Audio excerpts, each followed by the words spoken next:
बिस्मिल्लाहिर्रहमानिर्रहीम। अस्सलाम वालेकुम नाज़रीन, मैं अहमद फवाद हूँ। आप यूट्यूब चैनल देख रहे हैं। नाज़रीन, आज तारीख है 26 नवंबर और दिन है मंगल का। बड़ी डेवलपमेंट्स नाज़रीन, हुकूमत ने मुकम्मल तौर पर हैंड्सअप कर दिया है, सरेंडर कर दिया है।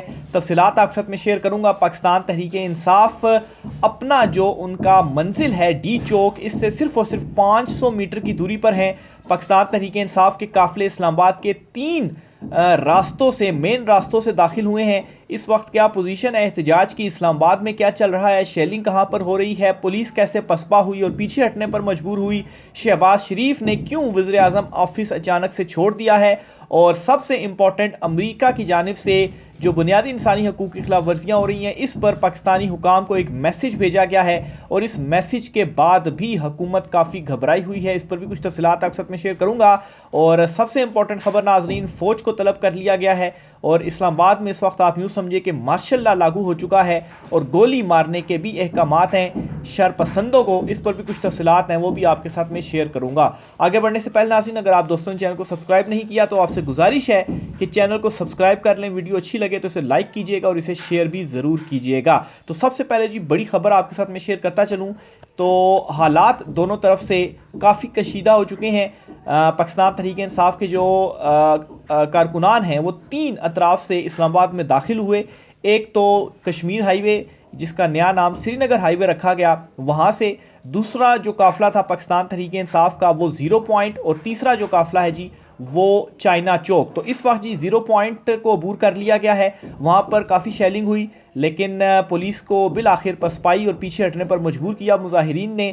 फिर इसी तरीके से 0 पॉइंट, जहाँ से अली अमीन गंडापुर काफ़िले को लीड कर रहे हैं, वो काफ़िला भी 0 पॉइंट अबूर कर चुका है। और 0 पॉइंट में चूँकि ऊपर जो है वो कश्मीर हाईवे का पुल है और नीचे से वो काफ़िला आ रहा था, तो वहाँ पर भी पुलिस की जानिब से काफ़ी जो शेलिंग थी इवन वो की गई।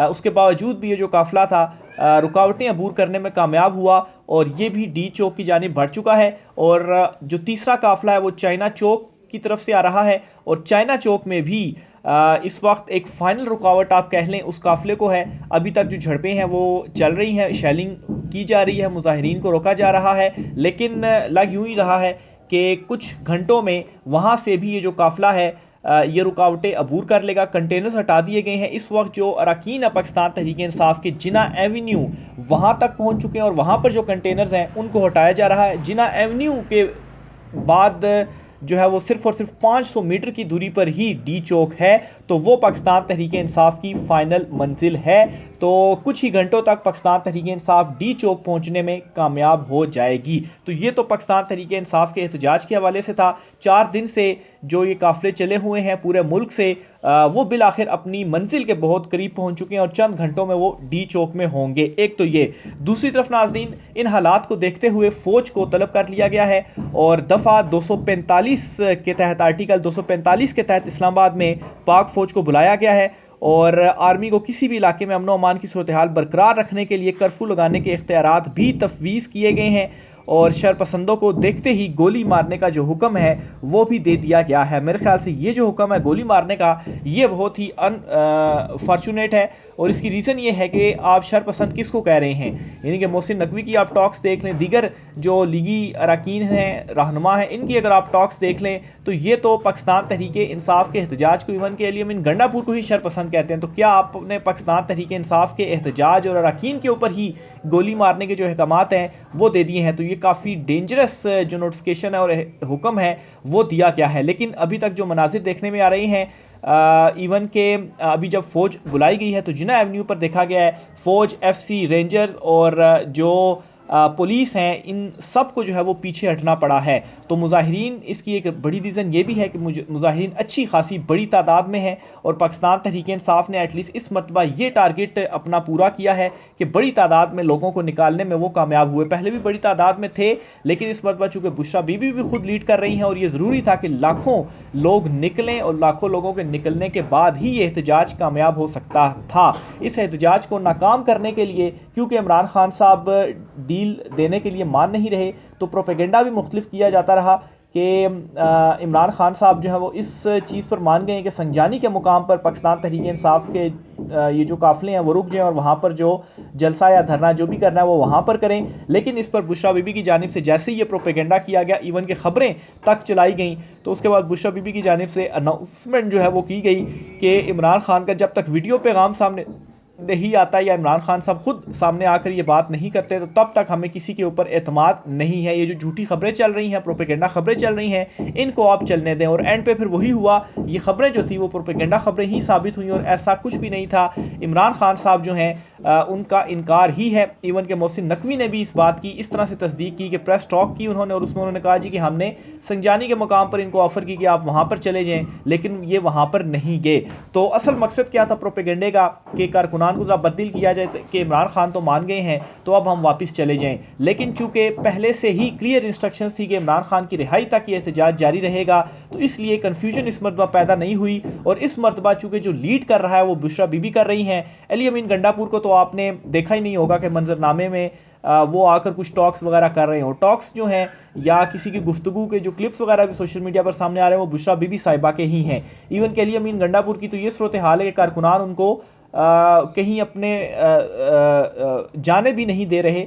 वो उनका वीडियो क्लिप भी आ रहा था कि वो कह रहे थे जी कि मैं वज़ू करने के लिए जा रहा हूँ, मैंने नमाज़ पढ़नी है। या रेस्ट हाउस का जो उनका एक क्लिप था जी कि मैंने वाशरूम जाना है तो ये मुझे वाशरूम नहीं जाने दे रहे। तो अली अमीन गंडापुर के हवाले से तो ये सूरत हाल है, कारकुनान इस कदर उनके साथ जुड़े हुए हैं। तो बहरहाल जी अभी तक जो मंजरनामा है, जो खबरें आ रही हैं, पाकिस्तान तहरीक इंसाफ का जो एहतजाज है ये कामयाब तरीन एहतजाज होता जा रहा है और पुलिस हो, रेंजर्स हो, FCO जो भी हों, इन सब को पीछे हटने पर मजबूर कर दिया गया है। डी चौक में इतनी ज़्यादा सिक्योरिटी नहीं है जितनी सिक्योरिटी दीगर मकामात पर यानी कि रस्तों पर रखी गई थी कि PTI के एहतजाज को इस्लामाबाद एंट्री पर या उससे पहले ही रोका जाए। तो अगर वो रुकावटें अबूर कर ली गई हैं तो जो डी चौक है यहाँ पर, चूँकि मैं कल खुद वहाँ पर सारा दिन रहा, जो मंजर मैंने वहाँ पर देखा तो इतनी बड़ी तादाद में वहाँ पर पुलिस नहीं है, लेकिन फिर भी वहाँ पर एक फ़ाइनल वो ज़रूर होगा, शेलिंग होगी। लेकिन जितनी रुकावटें अबूर की हैं तो पाकिस्तान तहरीक इंसाफ के एहतजाज ये रुकावटों जो होंगी डी चौक वाली उनको भी दूर कर देगा।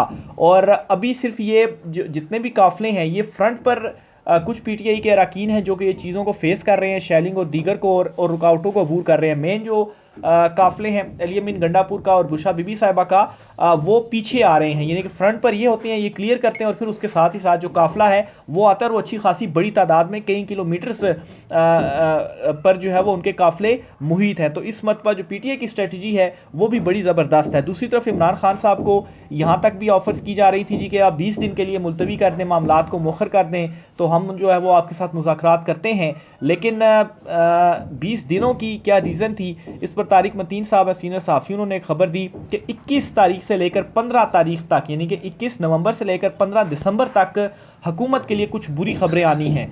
तो इस वजह से हुकूमत ये कोशिश कर रही है कि इमरान खान की रिहाई इन दिनों में ना हो, इन दिनों को ज़रा मौखर करवाया जाए ताकि चीज़ों को डिले किया जाए और उसके बाद अपनी जो स्ट्रेटजी है वो बनाई जाए। लेकिन इस मरतबा इमरान खान के बिल्कुल क्लियर इंस्ट्रक्शंस है और इस वजह से ही मौजूदा चुनतखब हुकूमत जो है वो अच्छी खासी घबराई हुई है। ज़रा ये बताते हैं कि शहबाज शरीफ जो हैं जो कि वज़ीर-ए-आज़म हाउस में थे, अभी वो वज़ीर-ए-आज़म हाउस में भी नहीं है। ज़ाहिर सी बात है जो सूरत हाल है तो ये लीगी जो सारे हैं ये तो डिले करके पहले भागने वालों में से हैं। और ज़रा ये भी बता रहे हैं कि जाती उम्रा की भी जो सिक्योरिटी है वो 3 गुना बढ़ा दी गई कि कहीं वहाँ पर जो अरकान है वो ना आ जाएँ और हमें कुछ ना कह दें। यानी कि अभी भी इनको डर सिर्फ अपना ही लगा हुआ है कि हमारा इक़्तिदार ना चला जाए या हमें कोई कुछ ना कह दे।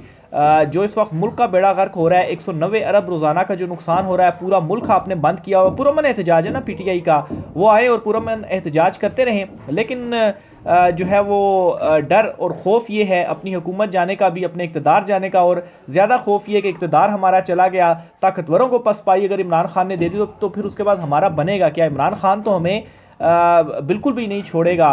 तो अपनी जो है वो उस हिफाजत के ऊपर ये पहले लगे हुए हैं। तो शहबाज शरीफ साहब भी जो है वो वज़ीर-ए-आज़म हाउस में कोई नहीं है, वज़ीर-ए-आज़म हाउस छोड़ चुके हैं। फिर इसी तरह से जी आपको जो एक और ख़बर देनी है वो ख़बर है अमेरिका के हवाले से। ये जी बड़ा इंपॉर्टेंट एक बयान सामने आया है तर्जुमान महकमा ख़ारजा की जानिब से, और इस बयान में क्या कहा कि आप देखें कि कैसे बाइडेन इंतज़ामिया के तब्दील होने के साथ ही और ट्रंप इंतज़ामिया के आने के साथ ही जो पॉलिसीज़ हैं वो किस तरह से चेंज हो रही है। पहले क्या इनके बयानात आते थे और अब क्या आ रहे हैं। इनका ये बयान सामने आया कि पाकिस्तानी हुकूमत इंसानी हकूक़ और बुनियादी आज़ादियों का एहतराम करे। अब इंसानी हकूक़ क्या हैं जी? पुरअमन एहतजाज करने दिया जाए, जो खामखा की गिरफ्तारियाँ की जा रही है ये ना की जाए, मीडिया के ऊपर जो सेंसरशिप है वो ना लगाई जाए। आप यकीन कीजिए कि एक अरसे से मीडिया में, चूँकि मुझे 8 साल हो गए हैं, तो पहले दिन जब 22 के 23 तारीख को डी चौक के ऊपर जब सिक्योरिटी लगाई गई तो वहाँ पर एहतजाज के हवाले से कवरेज हो रही थी, लेकिन फिर उसके बाद एक दिन सिर्फ कवरेज हुई और उसके बाद बाकायदा तौर पर अहकामात आ गए कि एहतजाज के हवाले से किसी किस्म की भी कोई जो कवरेज है वो टीवी चैनल्स पर आपने नहीं करनी। सोशल मीडिया के ऊपर जो कुछ भी चल रहा है, यूट्यूब के ज़रिए, इंस्टाग्राम, ट्विटर, फेसबुक वगैरह, इसके थ्रू जो क्लिप्स आ रहे हैं, जो फुटेजेस आ रही हैं, या जो रिपोर्टिंग हो रही है आप तक, जो डिटेल्स हैं वो पहुंच रही हैं। अदरवाइज़ मीडिया के ऊपर तो मुकम्मल तौर पर ब्लैकआउट है। तो आप यहाँ से अंदाज़ा लगाएं कि मुकम्मल तौर पर इस वक्त मीडिया के ऊपर भी कंट्रोल्ड है और सिर्फ वही कंटेंट मीडिया के ऊपर चलाया जा रहा है जो कि अप्रूव्ड है। तो मीडिया से तो आप को छोड़ ही दें। तो बात तो की गई है कि बुनियादी आज़ादियों का एहतराम किया जाए, तो ये भी बुनियादी आज़ादी है, फ्रीडम ऑफ स्पीच है। तो ये जो मैसेज है वो पहुंचा दिया गया है। और इस वक्त ज़रा ये भी बता रहे हैं कि ट्रंप ने पाकिस्तान की सिचुएशन के हवाले से, क्योंकि ओवरसीज़ लगातार राब्ते में भी हैं और इवन के जो कंपेन की गई, जो वोट भी दिया गया, उसमें भी इमरान खान साहब की रिहाई के हवाले से चीज़ें ट्रंप के सामने रखी गई। तो जो ट्रंप है उसने भी मुशावरत का आगाज़ कर दिया है। तो अब इन सारी चीज़ों को आप अगर कनेक्ट करें डॉट्स को, तो जो तारिक मतीन साहब ने खबर भी दी है कि 21 नवंबर से लेकर 15 दिसंबर तक जो है वो बहुत इंपॉर्टेंट दिन है और इन्हीं दिनों में हुकूमत के लिए कुछ बुरी जो खबरें हैं वो आनी हैं। तो अब यहाँ से आप ये भी अंदाज़ा लगा लें कि इमरान खान साहब ने जो 24 नवंबर की कॉल दी है वो क्यों इंपॉर्टेंट है। फिर इसी तरीके से आप ये देख लें कि अमेरिका की जानिब से अचानक से इस तरह का जो बयान है वो सामने आना, फिर ट्रंप की जानिब से सूरत हाल के ऊपर मुशावरत का आगाज़ करना। तो ये इंटरनेशनल प्रेशर्स हैं जो कि इस वक्त इनके ऊपर आए हुए हैं और इनको ये मालूम है कि इन इंटरनेशनल प्रेशर्स को ये टैकल नहीं कर पाएंगे। और जो बुनियादी इंसानी हकूक़ की खिलाफ वर्जियाँ पहले भी की जा रही थी, अब भी जो की जा रही हैं, तो इस पर भी जो वफूद हैं वो पाकिस्तान में मौजूद हैं और वो क्लोजली चीज़ों को मोनिटर कर रहे हैं। इंटरनेशनल मीडिया, आपने पाकिस्तानी मीडिया को तो खामोश करवा दिया, लेकिन जो इंटरनेशनल मीडिया है वो चीज़ों को रिपोर्ट कर रहा है। तमाम इंटरनेशनल मीडिया के पर हेडलाइंस जो हैं वो पाकिस्तान तहरीक इंसाफ के एहतजाज के हवाले से चलाई जा रही हैं कि ये पुरअमन एहतजाज है और कैसे इसको रोकने के लिए फ़ोर्स का जो इस्तेमाल है वो किया जा रहा है। मैं खुद आपको अगर पुलिस के अंदर की कहानी बताऊं तो जो हमारी बातचीत भी होती रही वहाँ पर पुलिस के साथ, तो पुलिस वाले अंदर से ख़ुद ये चाहते हैं कि पीटीए के जो एहतजाज है वो कामयाब हो।